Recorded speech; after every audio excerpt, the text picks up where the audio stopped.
I am done with this game, man. No, I'm just kidding. I'm not done with this game, but I gotta beat this piece of shit.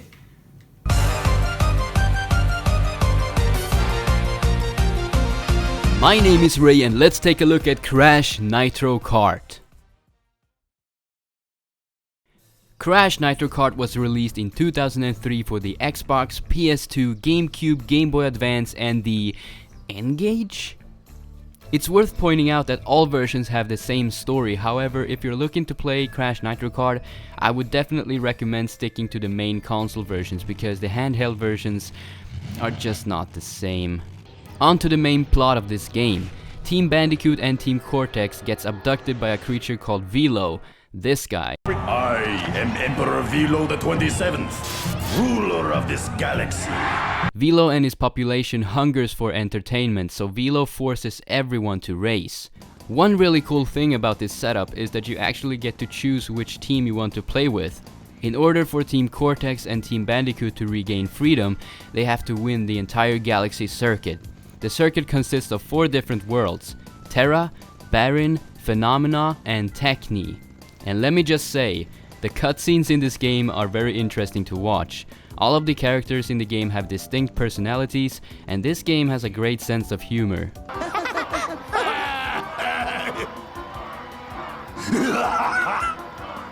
Now here's an odd mechanic that you don't see in a lot of racing games. You don't necessarily have to come in first place in order to win. As long as your teammate comes in first place, you are fine.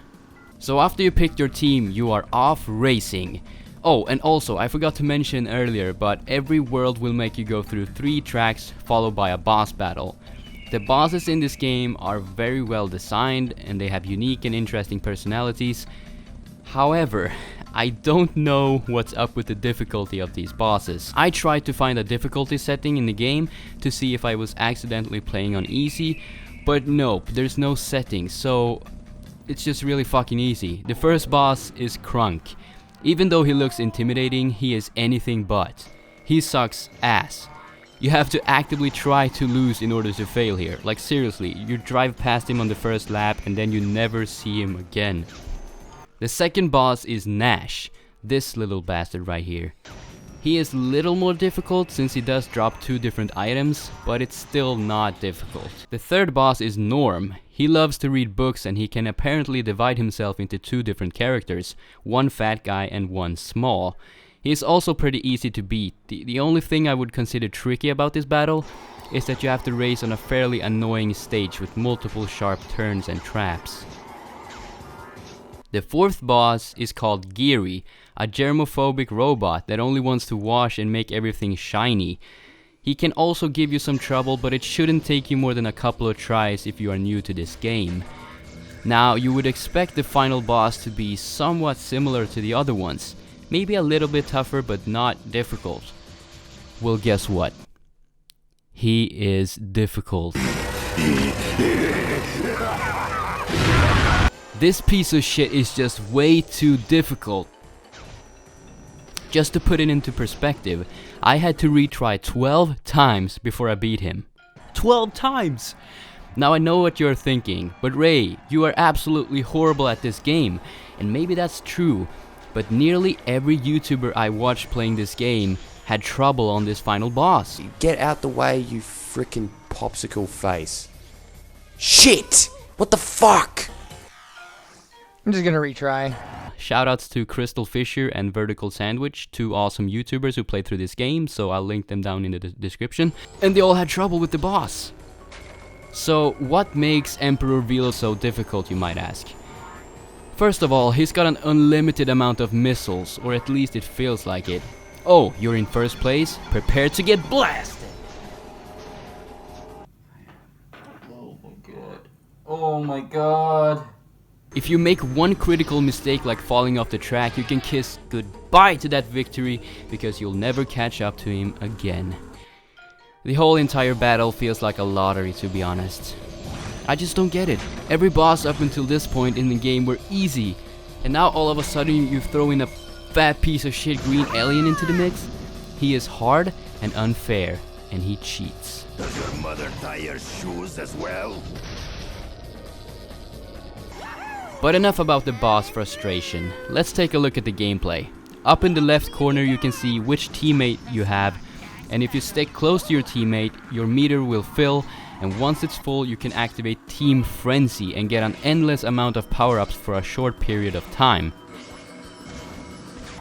Crash Nitro Kart plays almost like any other racing game out there. You speed up by holding X or, A, depending on what console you play on, and you jump with L and R. Jumping just before you fall off a ramp from a high place will give you a boost once you land. You can also perform power slides in this game, which is essential later in the game. To perform a power slide, you just hold down one of the jump buttons while holding the control stick left or right. When you do, a meter shows up and you're supposed to press the other jump button when it's full. You can do this up to 3 times per slide, which is really cool. It's almost like snaking in Mario Kart DS. One thing that can get on your nerves with this game is how the characters never shut up during the races. They will say things when they are behind you, when they are in the lead, all the time. But it's not that bad because you can go into the menu and lower their volume, so it's fine. It's kind of funny that this game has anti-gravity sections where you race on the ceiling and whatnot. That's right, boys and girls. Crash did it before Mario. Hello! Many courses have a fun twist to it. For example, on many courses you can find exclamation boxes that will change the way you experience the track, for better or for worse. And that's one of the best aspects of this game, the courses. They are beautiful, and there's a good variety in this game. You can race in the desert, in an ice world, in a futuristic looking town, inside a clock tower, and so much more. I really enjoyed all the courses. There's also a lot of collectible in this game. Besides the trophies, you collect time relics by playing through a track while breaking as many time boxes as possible in order to get a fast time. You can also do a CNK challenge in which you need to collect 3 letters, C, the N, and the K, and finish in first place. There's also a crystal challenge where you have a set amount of time to collect all the crystals on the map. And there's also a track editor, but it's garbage. It's garbage. My final rating for this game is a hot lady serving beer out of 10. You see, it looks good on the outside, surprisingly warm on the inside, but it's not as thick as I would want it to be. There's only 12 tracks in this game, which isn't a whole lot, especially when you compare it to other racing games such as Mario Kart. Regardless, I still had an awesome time with this game. It's short, but it's sweet. This game is totally worth checking out. Just be aware of the fact that you will blow past all the bosses besides Velos, and that there is few tracks.